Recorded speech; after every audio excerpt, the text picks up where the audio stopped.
کیا آپ جانتے ہیں لابوبو صرف کھلونا نہیں، یہ ایک آئینہ ہے جو ہمارے اندر چھپے تجسس، ہوس اور بچپن کی کھوئی ہوئی معصومیت دکھاتا ہے۔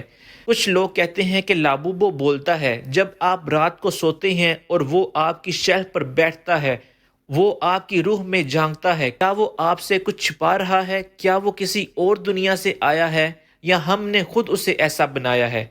پاپ مارٹ اب اینیمیشن، تھیم پارک اور لابوبو ورلڈ بنانے جا رہا ہے، گویا یہ کوئی نئی ڈزنی بنانے کی تیاری میں ہے۔ لیکن سوال یہ ہے، جب ایک کھلونا، ایک دیوانگی، ایک لت، ایک راز بن جائے تو کیا ہمارے دلوں کو خوشی دیتا ہے یا ہمیں اپنے ہی سائے سے ڈراتا رہتا ہے؟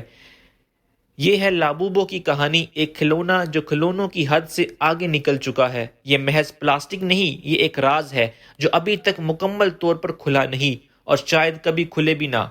اگر آپ کے پاس لابوبو ہے تو اگلی بار جب رات کو سب کچھ خاموش ہو تو غور سے دیکھنا، شاید وہ بھی آپ کو دیکھ رہا ہو۔